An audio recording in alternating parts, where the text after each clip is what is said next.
कभी जीवन में ऐसा समय आता है जब कोई अपना बिना कुछ कहे हमारी जिंदगी से दूर चला जाता है, और तब मन के भीतर एक ही इच्छा उठती है, काश वो लौट आए, काश वो समझ पाए कि हमारी क्या अहमियत थी, काश वो हमें याद करे। ऐसे समय में अधिकांश लोग दो ही रास्ते चुनते हैं। या तो वे अपने हृदय को कठोर बनाकर सामने वाले को पूरी तरह काट देते हैं, या फिर बार बार संदेश भेजकर, बार बार पुकार कर अपने प्रेम और पीड़ा को समझाने की कोशिश करते हैं। पर सत्य यह है, ये दोनों ही रास्ते उस व्यक्ति को और अधिक दूर ले जाते हैं, क्योंकि प्रेम विनती से नहीं जागता और सम्मान पीछा करने से नहीं मिलता। सच्चा परिवर्तन वहां से शुरू होता है जहां मनुष्य बिना कोई शिकायत किए, बिना कोई फरियाद किए अपने भीतर ठहर जाता है। और आश्चर्य की बात यह है कि उसी ठहराव से दूसरे के मन में हलचल पैदा होने लगती है।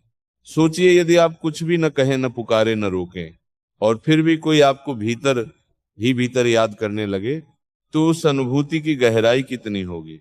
आज हम उसी आंतरिक यात्रा के कुछ सूत्रों पर विचार करेंगे। ये सूत्र बाहर किसी को बदलने के लिए नहीं है, ये भीतर आपको रूपांतरित करने के लिए है। और जब भीतर परिवर्तन होता है तो सामने वाला स्वयं सोचने लगता है, मैंने इसे खोकर क्या खो दिया। पहला सूत्र, मौन को दुर्बलता नहीं, शक्ति बनाइए। जब कोई चला जाता है तो मन व्याकुल हो उठता है।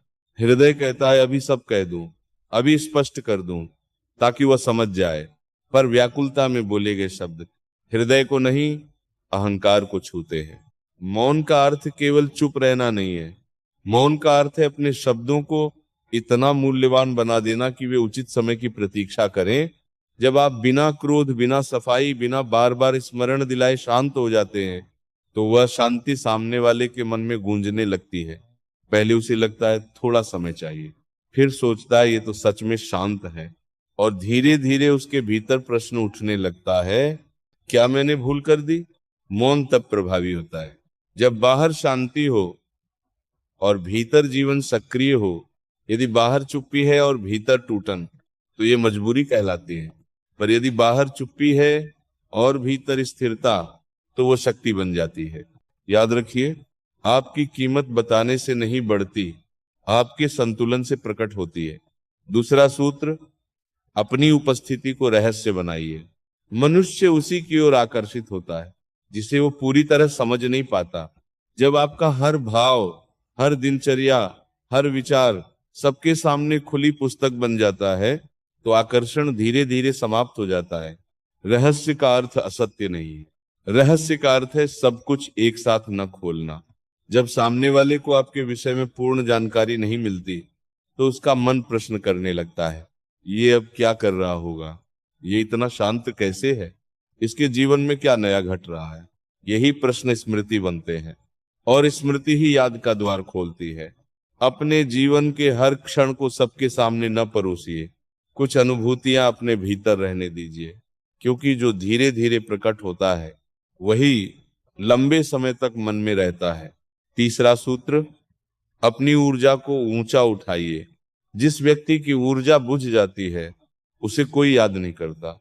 यदि किसी के जाने के बाद आपका उत्साह और जीवन रस बढ़ने लगे, तो ये दो स्तरों पे कार्य करता है। पहला, आप सच में जीवंत होने लगते हैं। दूसरा, वो व्यक्ति चकित हो जाता है। शरीर का ध्यान, मन का विस्तार और भावनाओं का संरक्षण, ये तीनों मिलकर आपकी आभा को बदल देते हैं। याद रखिए, मनुष्य उसी को याद करता है जिसके साथ वह स्वयं को हल्का, जीवंत और प्रेरित महसूस करता है। चौथा सूत्र, जीवन में ऐसा मोड़ लाइए जिसकी उन्होंने कल्पना न की हो। बदलाव केवल बाहरी रूप से नहीं आता, वो दिशा बदलने से आता है। जब आप ऐसे लक्ष्यों की ओर बढ़ते हैं जो आपको चुनौती देते हैं, और जब आप अपने सामर्थ्य को नए स्तर पर ले जाते हैं, तो आपका पुराना रूप पीछे छूट जाता है। तब सामने वाला आपके अतीत को आपके वर्तमान से जोड़ नहीं पाता, और वहीं से भीतर कसक जन्म लेती है। पांचवा सूत्र, अपनी अनुपस्थिति को अनुभूति बनाइए। आपका न होना सिर्फ खाली स्थान न बने, बल्कि एक अनुभूत कमी बन जाए। ये तभी होता है जब आपकी उपस्थिति कभी सुकून, कभी प्रेरणा और कभी हल्के आनंद का कारण बनी हो। जो सहज होता है, जो बोझ नहीं बनता, वही याद आता है। छठा सूत्र, अपनी पहचान को इतना गहरा बनाइए कि वो मिट न सके। पहचान नाम या रूप से नहीं बनती, पहचान उस प्रभाव से बनती है जो आप किसी के भीतर छोड़ जाते हैं। जब आपकी बातें किसी को स्वयं को समझने में सहायता करें, जब आपका साथ किसी को भीतर से मजबूत बनाए, तो आपका असर स्मृति से आगे जाकर आत्मा तक पहुंच जाता है। लोग शब्द भूल सकते हैं पर अनुभूति नहीं भूलते। याद रखिए, ये यात्रा किसी को वापस लाने की नहीं है, ये स्वयं को वापस पाने की है। और जब आप स्वयं में लौट आते हैं तो कई बार वो भी लौट आता है जो आपको खोकर चला गया था। और यदि न भी लौटे तो भी आप हारते नहीं, क्योंकि आपने अपनी गरिमा, अपना संतुलन और अपना सुकून वापस पा लिया। यही सबसे बड़ी जीत है। और अंत में एक बात हृदय से समझ लीजिए, यदि कोई आपको छोड़कर चला गया है तो ये ईश्वर की कोई सजा नहीं है। यह जीवन का वह क्षण है जहां आपको स्वयं से मिलने का अवसर मिला है। कई बार जो चला जाता है वो व्यक्ति नहीं होता, वो हमारी आसक्ति होती है, हमारी निर्भरता होती है, हमारा वो भ्रम होता है कि हमारी खुशियां किसी और के हाथ में है।